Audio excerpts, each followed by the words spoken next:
Welcome आप सभी बच्चों का मेरे सक्सेस एजुकेशन चैनल में। तो बच्चों, मैंने जो पहला आपको वीडियो अपलोड कर दिया था, इसका मैं पार्ट 2 बनाने जा रहा हूँ। तो वहाँ पे मैंने 3 क्वेश्चन आप सभी को बताया था। इसके बाद मैं आपको जो चौथा नंबर क्वेश्चन है वो समझाने जा रहा हूँ। तो आप लोग जरा बोर्ड की तरफ फोकस करें। तो देखिए, 4 नंबर क्वेश्चन जैसा कि है मैंने लिख दिया है। सबसे पहला नंबर, मैं इस क्वेश्चन को पढ़ के सुना देता हूँ। एक 50 पैसा, एक 1 रुपए तथा एक 2 रुपए के सिक्कों का अनुपात लिखो। तो आप थोड़ा समझिएगा, यहाँ पे बोलने का मतलब है एक 50 पैसा। एक 50 पैसा का मतलब होता है यहाँ पे एक 50 पैसा। यहाँ पे मैंने लिख दिया है, दिया हुआ है, तो आप लोग थोड़ा ध्यान दीजिएगा। एक 50 पैसा मतलब 50 पैसे का एक कॉइन, ठीक है, जो कि आप लोग जानते हैं 50 पैसे का एक कॉइन। इसके बाद लिखा है एक 1 रुपए। यहाँ पे एक जो लिखा है ये एक 1 रुपए है, ठीक है, ये एक नंबर है और ये 1 रुपया है। तो देखिए, मैंने यहाँ पे एक को वर्ड में नहीं लिखकर अंक में लिखा है। तो देखिए, एक 1 रुपए बराबर 1 रुपए है। तो आप लोग जैसा कि जानते हैं कि 1 रुपए में 1 रुपए बराबर 100 पैसे होते हैं। 100 पैसा होता है, ये आप सभी लोग जानते हैं। तो यहाँ पे मैं 1 रुपए बराबर 100 पैसे मैंने लिख चुका हूँ। इसके बाद फिर यहाँ पे क्वेश्चन है तथा एक 2 रुपए।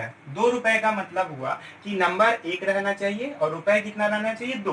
तो देखिए बच्चों, मैंने यहाँ पे लिख दिया है एक 2 रुपए बराबर 2 रुपए। तो इसे आपको समझने में कठिनाई नहीं होगी। तो यहाँ पे जो 2 रुपए है, ये 2 रुपए मतलब 2 इंटू 100 मैंने लिख चुका हूँ, क्योंकि 1 रुपए में जब 100 पैसे होते हैं तो 2 रुपए में 200 पैसे होंगे। यहाँ पे मैंने लिख दिया है। इसके बाद बोल रहा है सिक्कों का अनुपात। तो इन तीनों सिक्कों का, जैसे कि मैंने तीनों को मैंने पैसा में कन्वर्ट कर चुका हूँ। तो 50 पैसा, 100 पैसा और 200 पैसा, इन तीनों का अनुपात निकालना है। आइए इसे हम लिखते हैं। तीनों सिक्कों का अनुपात। तो अनुपात जैसा कि मैंने बताया था आप सबको, तो हम लोग वैसे ही करते हैं। 50 अनुपात 100 अनुपात 200। देखिए बच्चों, इसमें हम लोग पैसे नहीं लिखेंगे। जब भी अनुपात लिखेंगे तो पैसा का हमको लिखना कंपलसरी नहीं है। तो इसके बाद हम देखते हैं, सबसे पहले 1 शून्य 1 शून्य और 1 शून्य, तीनों में 1 शून्य कट जा रहे हैं। कटने के बाद जो बच रहा है यहाँ पे 5 अनुपात 10 अनुपात 20 बच रहे हैं। अब हम यहाँ पे देखते हैं कि ये 5 के टेबल से तीनों डिविजिबल है। तो 5 एक कम 5, यहाँ पे काटते हैं। 5 एक कम 5, 5 दूना 10 और 5 चौका 20। तो यहाँ पे जो आंसर आएगा 1 अनुपात 2 अनुपात 4। तो ये हम लोग का हो गया आंसर। तो आप सभी को समझ में आया। अब इसके बाद हम लोग 5 नंबर समझे। नंबर 5 में तो आप लोगों को मैं पढ़ के सुनाता हूँ। उमा की उम्र 12 वर्ष 6 माह, रतुल की उम्र 12 वर्ष 4 माह व नूरजहां की उम्र 12 वर्ष है। तो तीनों की उम्र का अनुपात कितना होगा। तो यहाँ पे 3 व्यक्तियों की उम्र दी है, तो मैं लिख चुका हूँ यहाँ पे। देखिए, यहाँ गिवन मतलब भी होता है दिया हुआ। आते हैं, उमा की उम्र बराबर 12 वर्ष 6 माह। हम लोग जानते हैं एक वर्ष में 12 माह होते हैं। एक वर्ष में 12 माह होते हैं। इसको मैं थोड़ा कन्वर्ट करूंगा। 12 गुने 12, ये हो गया आपकी माह, प्लस 6 माह।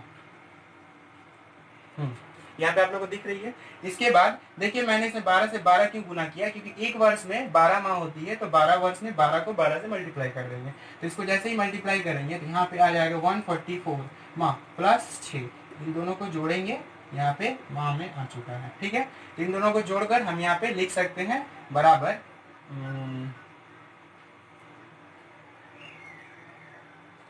150 माह, ठीक है।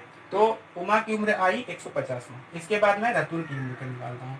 रतुल का उम्र बराबर 12 वर्ष दिया है। यहाँ भी सेम 12 गुने 12 प्लस 4। इन सभी को गुना करने पर आ जाएगा इतना माह। इसको गुना करने पर आप गुना करिएगा, गुना करने पर आएगा 148 माह। अब है तीसरा नूरजहां की उम्र। नूरजहां की उम्र 12 वर्ष है। इसको अभी हम लोग देख लेते हैं। 12 को 12 से हम क्या करेंगे, मल्टीप्लाई करेंगे। ये आ जाएगा आपकी माह में। इसका मतलब हुआ 144 माह। अब बोला है यहाँ पे तीनों की उम्र का अनुपात। तो देखिए, तीनों की उम्र का अनुपात निकाल देते हैं। तीनों के उम्र का अनुपात। तो तीनों की उम्र के अनुपात देखें हम। पहला है 150 अनुपात, दूसरा है 148 अनुपात, तीसरा है 144। देखिए जैसा कि मैंने यहाँ पे तीनों का अनुपात निकाल चुका हूँ। अब जब इसे आप काटिएगा तो काटने के पश्चात ये मैं 2 से काटता हूँ, तो 2 से काटने पर मैं इसे देखता हूँ। जब आप लोग 50 को काटिएगा तो 50 को काट के आएगा 75, इसको काट के आएगा 74 और इसको काटने पर आएगा 72। जब आप लोग इसे 2 से भाग देके साइड में देख सकते हैं, 2 से भाग देने पर ये 3 डिजिट आएगा। तो इसको मैं लिख देता हूँ 75 अनुपात 74 अनुपात 72। तो ये हो गया बच्चों आप लोग का 5 नंबर का आंसर। इसके बाद मैं जाता हूँ 6 नंबर क्वेश्चन में। अब आते हैं अगले क्वेश्चन नंबर 6 और 7। बट 6 और 7 को समझने के पहले आपको त्रिभुज के बारे में जानना पड़ेगा। तो मैं इस त्रिभुज के बारे में जानने के लिए 2 नोट को पहले आपको बता देता हूँ। तो नोट नंबर 1, सबसे पहला नंबर आता है समकोण समद्विबाहु त्रिभुज। तो समकोण समद्विबाहु त्रिभुज बच्चों किसे कहते हैं? तो देखो जैसा कि मैंने यहाँ पे एक डायग्राम बनाया है, पहले मैं पढ़ा के बता दूं। जिस त्रिभुज का एक कोण 90 डिग्री हो तथा 2 शेष कोण आपस में बराबर हो उसे क्या कहते हैं? समकोण त्रिभुज कहते हैं। समकोण समद्विबाहु त्रिभुज कहते हैं। तो समकोण समद्विबाहु त्रिभुज का मतलब हुआ, देखिए एक कोण यहाँ पे 90 डिग्री दिख रहा है आपको, ए बी सी। तो ये एंगल ए बी सी बराबर 90 डिग्री और शेष जो 2 कोण है वो देखिए 45 और 45 की है, जो ए बी ए सी और ए सी बी बराबर 45 डिग्री। तो ये 2 शेष कोण आपको क्या दिख रहे हैं? 45 डिग्री। तो ये थ्योरी बताने के बाद आप लोग 6 नंबर और 7 नंबर क्वेश्चन दोनों ही ट्राई करिएगा, और अगर ना हो तो मुझे कमेंट बॉक्स में कमेंट करके बताइएगा, तो मैं उसके लिए अगला वीडियो डाल दूंगा। लेकिन बहुत ही इजी क्वेश्चन है, वो आप लोग से बन जाना चाहिए। इसके बाद आता है समबाहु त्रिभुज, ये क्वेश्चन नंबर 7 के लिए आएगा। तो जिस त्रिभुज के तीनों कोण और भुजाएं बराबर हो उसे समबाहु त्रिभुज कहते हैं। ये आप लोग जानते होंगे, जैसा कि आपको डायग्राम में दिख रहा है ए बी सी, ये एक त्रिभुज है, इसका ए बी भुजा, बी सी भुजा और ए सी भुजा तीनों बराबर है। और इसके बाद मतलब बोलने का मतलब, अगर इसको हम पकड़ रहे हैं ये 5 मीटर है, तो ये भी 5 मीटर होगा और ये भी 5 मीटर होगा। तो इसका मतलब आप लोगों को समझ में आया कि ये ए बी भुजा जितना 5 मीटर है, बी सी भी 5 है और ए सी भी 5 है, तो तीनों जो है बराबर होनी चाहिए। उसके बाद जो ये भुजा एंगल नंबर 1 60, दूसरा एंगल 60 और तीसरा एंगल 60, ये तीनों 60 डिग्री है। तो जैसा कि मैंने यहाँ लिख दिया है, एंगल ए बी सी बराबर एंगल बी ए सी बराबर एंगल सी ए सी बी बराबर 60 डिग्री, और भुजा ए बी बराबर बी सी बराबर ए सी। इसका कोई भी मान हो सकता है, जैसा कि मैंने यहाँ 5 मीटर लेकर आप लोगों को दिखाया है। तो कृपया आप लोग 6 और 7 नंबर क्वेश्चन बनाकर मुझे बताएं। इसके बाद में नेक्स्ट क्वेश्चन में क्वेश्चन नंबर 8 में तो देखते हैं, मैं पढ़ के आप लोगों को सुनाता हूँ। पुलक बाबू और मानिक बाबू की उम्र का अनुपात 7:9 है। मानिक बाबू की उम्र 72 वर्ष है। पुलक बाबू की उम्र बताओ। तो देखिए यहाँ पे दोनों का अनुपात दे चुका है और एक का उम्र दिया है और एक का निकालना है। तो आते हैं पुलक बाबू और मानिक बाबू की उम्र का अनुपात। तो ये मैंने गिवन में लिख दिया है, जो दिया हुआ है 7:9। इसके बाद आते हैं, सबसे पहले जो आपको अनुपात में दिया रहेगा और उसमें से अगर एक का उम्र दिया रहेगा तो आप दोनों की उम्र को मान लीजिएगा। तो मैं आता हूँ पुलक बाबू, मैं यहाँ लिखा हूँ माना पुलक बाबू का उम्र बराबर 7x। अब देखिए हम लोग यहाँ x इसलिए पकड़े हैं क्योंकि ये अनुपात में है। तो जब भी 2 या 3 राशि अनुपात में रहेंगे तो उसको आप इस तरह x वाइज पकड़ के बना सकते हैं।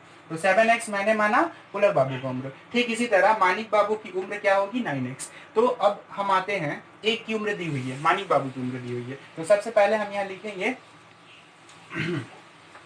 प्रश्नानुसार। प्रश्नानुसार का अर्थ होता है कि प्रश्न के अनुसार क्या दिया हुआ है। तो प्रश्न के अनुसार यहाँ पे पुलक बाबू का उम्र दिया हुआ है, तो हम ये लेते हैं, ये लेंगे पुलक बाबू की उम्र बराबर कितना दिया हुआ है यहाँ पे? 72 वर्ष। ठीक है, तो 72 सॉरी यहाँ पे दिया हुआ है मानिक बाबू की उम्र। मानिक बाबू की उम्र दिया हुआ है 9x, जो कि 72 वर्ष है। तो मैं यहाँ पे लूंगा 9x बराबर लूंगा 72। तो यहाँ से x का वैल्यू निकल जाएगा, 72 को 9 से हम क्या करेंगे? भाग देंगे। तो ये जो 9 है ये x के साथ मल्टीप्लाई में है, यानी गुना में है, और इस साइड जाने से भाग हो जाती है। तो 9 को अगर 8 से हम भाग दे, 9 8 72 हम लोग सभी जानते हैं। तो x का वैल्यू आ चुका है 8। x का वैल्यू आ चुका है यहाँ पे, सॉरी x का वैल्यू आ चुका है 8। तो यहाँ पे x का मान आ चुका है। अब हम मुझे निकालना है ये, तो मुझे निकालना है पुलक बाबू को उम्र। तो मैं यहाँ पे सिंपल वाइज लिख सकता हूँ कि पुलक बाबू का उम्र बराबर यहाँ देखिए 7 है और इसके साथ x है, तो x जो है मल्टीप्लाई में है, तो x के मान की जगह पर हम लिखेंगे गुने 8 वर्ष। इन दोनों का अगर गुना करें तो आ जाएगा 56 वर्ष। ये हो जाएगा मेरा आंसर। तो बड़े ही सिंपल तरीका से मैंने आपको समझाया।